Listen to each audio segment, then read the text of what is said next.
So good bonus there, over 7,000 CP awarded for him in that big long session, and that's going to be enough to buy some more stuff. So let's see what John's into.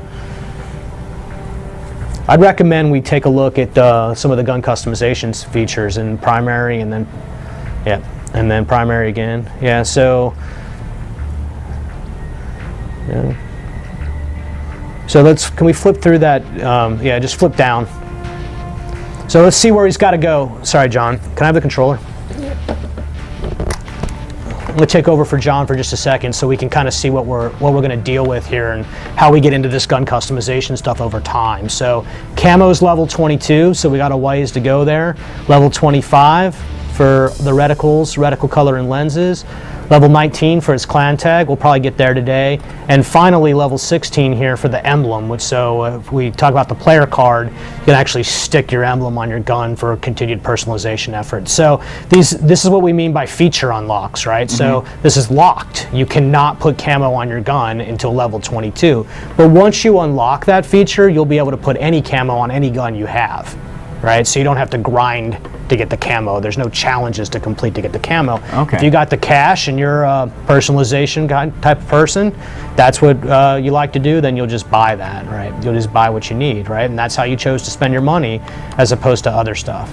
So if people don't mind an overwrought metaphor, it's almost as if the XP is the key into the store, and then the CP is what you use to actually buy the customization things. Not a bad metaphor, actually, and once you get to a certain rank via the XP, you get into the better stores, you don't get to go into any stores early on, and then as time goes by, you get into the face paint store, and you can start painting up your face, right? So there's a lot of stuff like that. There's a lot of features that unlock by leveling, and then once you've unlocked that face paint, you can buy any face paint, and then even within those types of things, we do some specialized stuff. So as a quick example here, you can see that here's guns unlocking by levels, but here, this very last gun in this chain, you actually have to purchase a whole bunch of guns to declassify. Oh, okay. So we're constantly sort of mixing this up, right? So you've got features they unlock, you've got challenges that unlock the pro versions of perks, which you have to purchase. Here we have the classified system. The classified system requires you to buy all the content in that category. So there's 3 or 4 ways in which we make the economy fairly interesting and keep you having to pay attention, and then make you want to buy those contracts or do those wager matches to earn the money you need to buy that stuff. So David, we've talked a bit about the currency and the economy in the game, but we haven't really touched on one of the most bold elements of it, which is the gambling element of it. So we've actually got that going right here. Tell us what's going on. Yeah, this is one in the chamber. This is a free-for-all game mode. And what's happening right here is you have a pistol and with 1 bullet in the chamber. And if you shoot that bullet, you're done.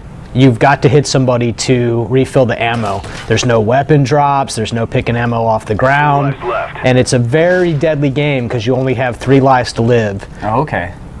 One in the chamber was the prototype game mode for wager matches. It was the first one we did, and we just loved it right away, right? It's really pure. It's a game of stalking your opponent. You're trying to guess, do they have a bullet? They're trying to guess how many bullets you have. You get the action that happened just right there where you're looking for those red dots. You're basically trying to ambush somebody who's currently in the middle of a game. And that's the secret to winning. Psyching out your opponent, man. You'll get these really amazing dances like right there, right? She took her shot. Rizzo missed. Gets knifed. Now that guy's got at least 1, if not 2 bullets in his chamber. Game continues till you run out of lives. Top 3 players get paid. It's called being in the money. It's almost like the very end of an action movie. The hero has his gun, there's only 1 bullet left in the chamber, and he's trying to take care of the villain, right? Yeah, in the intricate bullet dance, right? These two guys could probably, if this was an action movie, you got to have a big fist fight at the end, throwing down your weapons. So, COD Black Ops right there is second. This is the low limit playlist, right? Only 118 COD points. Doesn't sound like a lot. There's various levels of playlist so that people can play with their friends. In this one, since not much money's at line, this is like playing penny poker with me and you on a weekend around with some friends. But then the price goes up, so you can play all sorts of ways here to get to continue to get paid. When you guys introduced wager matches last month, that's probably one of the things that took people by surprise the most, is the element of taking these, this currency that you've built up over time and then just putting it all on the line for glory. Talk about how that idea originated. Yeah. And you mentioned that you guys are big fans of gambling. How did you know that I'm a big fan of sandwiches. That doesn't necessarily mean that I put them into a video game. Sure. Yeah. So when we built the economy system, we were trying to figure out ways to keep the economy engaging. There's lots of ways to do that, and we just asked ourselves this kind of basic question: if you had some spare money lying around, right, what would you do with it? As just like a member of the human race, what might you do with some extra money? No one really has extra money, but let's say that we have some extra money. And there was really two things. We go and we spend it on things we don't need, things that make our cars nicer, or some nice shirts like you have. Thank you. So we spend it on personalization items, things that identify us as people, right? And then the other thing we do, especially as game makers, is we might get on a plane and head to Vegas for a weekend, right? And gamble a little bit for the chance to get even more money. So wager matches were directly born out of this concept of what do you do with money, and how would you spend money, and how would you spend money to make even more money, right? And that's really how that came about. Now, is there any sort of concern that it may widen the gulf between the real expert players and the low-level players, for those guys who just don't know when to quit when they keep putting too much money on the line? They don't realize that they're not all that good? Yeah, well, so I actually hope that happens, right? Because that's a microcosm of life in a way, right? So I don't mind that happens, but the truth is you can always go earn currency the normal way, and the normal way being just playing the game. You get about 10% of your currency for the 10% of your experience can be paid out as currency. So really, if you run out of money, all you have to do is go play the game. But then on top of that, you can still earn currency with the contract system and even some high-level challenges. So there's always ways to make more money. But if you get this nice cycle of I'm playing wager matches and I lose and I got to go back and work some more and then come back and play, that's what makes gambling fun in a way. And I imagine it was a lot of fun coming up with the different modes for a wager match as well, because that's something that you guys just built from the ground up, Yeah, it was a lot of fun. There's a lot of influence out there from the community side of things, from lots of games that have done some mods. There's some influence driven by the mods that are in here. There's some completely new contraptions in here. And we went through a lot of different ideas, including some team-based wager matches that we ultimately decided that we didn't want to ship with. So we went through a couple different ways to come up with these four. Here you go with Sticks and Stones. There's a little game mechanic here called doubling down. So if all the players in the lobby think it's a good idea, they all go double down, that'll double the size of the bet. But it takes all 6 players. All wager matches are played with 6 players exactly. You can't have fewer than 6, can't have more than 6, and that's very intentional and deliberate. All right, Sticks and Stones. A crossbow, a ballistic knife, and a tomahawk. It's a good combination. Yeah, this Sticks and Stones is in a way born of this concept of basically taking our unique specialist weapons and featuring them, right? So that's why you have a crossbow, a tomahawk, and a ballistic knife. And if you actually get a good kill with these things, the ballistic knives and the tomahawks will award the most points. I'm sorry, try that again. The crossbow and the ballistic knife here award the most points, and a tomahawk will actually zero out someone's score. So, you have to, this is a good way really for players who, these are in a way some of the hardest weapons to use in the game, but here's a game mode that features them so you can actually practice with them, right? They're both projectile weapons, which means they have a level of arc.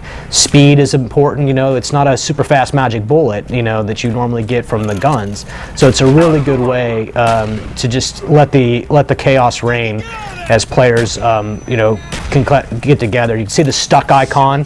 So it's we added that because we had gotten the feedback that you want to make sure people understand that their time is at an end.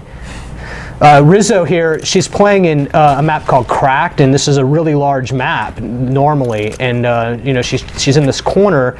But when you're playing in wager matches, all the really large maps have got new boundaries defined. So you take a map that's really large and we quite literally cut it in half. Areas that you'd normally be able to get to, you can't get to anymore when you're playing in wager matches. And we think that's a way to make sure that you can have every map still be really fun inside of wager matches, right? And that was something that's never been done before. It's like 2 maps in 1 that way. And I think we've sort of got some new technology with that now. And with that, I think we can really do some really clever stuff with even doing more work to change up the maps, depending on what you're playing or what game mode you're playing. And I think that the potential for that kind of dynamic and changing environment is really a place we can really grow as game makers. And as long as you don't get too many complaints from the map designer saying like, hey, I worked so hard on that car, why did you cut it out? They do that for sure, but I think it'll be okay because what they're learning to do is how to work with all of these kinds of variations. And the truth is, wager match game modes are so fun that no one really minds the extra work it takes to actually get them ready for wager match mode. And ultimately, it's not too bad. So we've talked a lot about the weapons in Sticks and Stones, but we may have glossed over the central objective of this mode. What's Rizzo trying to do here? Yeah, so we've subbed out John for Rizzo. Rizzo's a better player, so hopefully we'll get. She's not doing so well today, but hopefully we'll get her in. So this is a really simple game mode. You got these 3 specialized weapons, and you're really just trying to do point accumulation. So there's a plus 100. For getting a stick and killing somebody with the ballistic knife or the crossbow. So it's very accessible in that way for people. You're still just trying to get the highest score. That's been the staple of playing games for a very long time. So people will be able to pick it up, and then that way they can use whatever energy they have to focus on becoming more proficient with the weapons. Okay. There's a stick, so Rizzo will pick up a plus 100 for that. She just got tomahawked, right? Oh. So you could the VO will tell you you're out of the money. So quite literally, what happens is if you get tomahawked, you'll get what we call bankrupt. And what happens with that is literally you lose all the points that you've earned to that point. Oh. So man, if you get on a tear, you got to protect your lead, right? And people can go and lose really easily if they get humiliated like this. Get the tomahawk like the Rizzo just did. That guy is down at 0, and she's moved up to position 3 and is back in the money.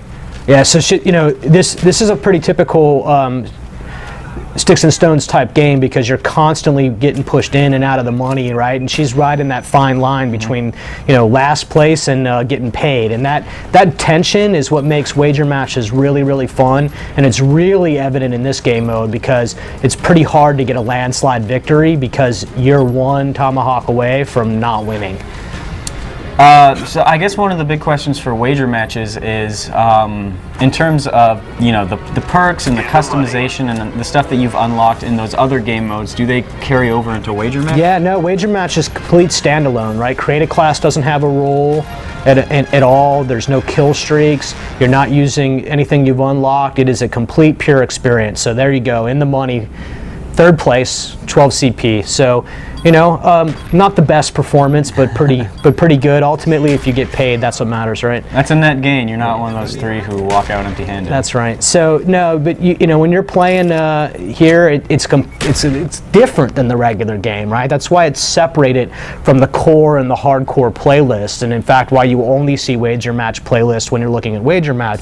We wanted people to be very clear. This is a different kind of experience. You won't see any of those things you normally see in the lobby menu, and you're playing the standalone thing. These 4 brand new game modes. I think it's great. Plus, I would probably be scared to death of somebody with Marathon chasing me down with ballistic knives. Yeah, no, you would be, and there's very little way for any of that kind of stuff to happen here. All right, so here's the 3rd wager match type that you were talking about, gun game. David, explain what this one's all about. This is a game about the weapons and a weapon progression. So in the lower left-hand corner of the HUD, you'll see which weapon tier you're on. So you start at weapon 1, and it's this revolver. And the plan here is for the player to get through every single weapon in the progression, all the way up to 20, will win the gun game. And the catch or trick in this game mode is if you get knifed, you're going to get set back 1 tier. So you got to go through this progression quick, and you've only got 10 minutes to do it, and whoever's at the top of that tier at the end is going to win. So there's the humiliation I was talking about.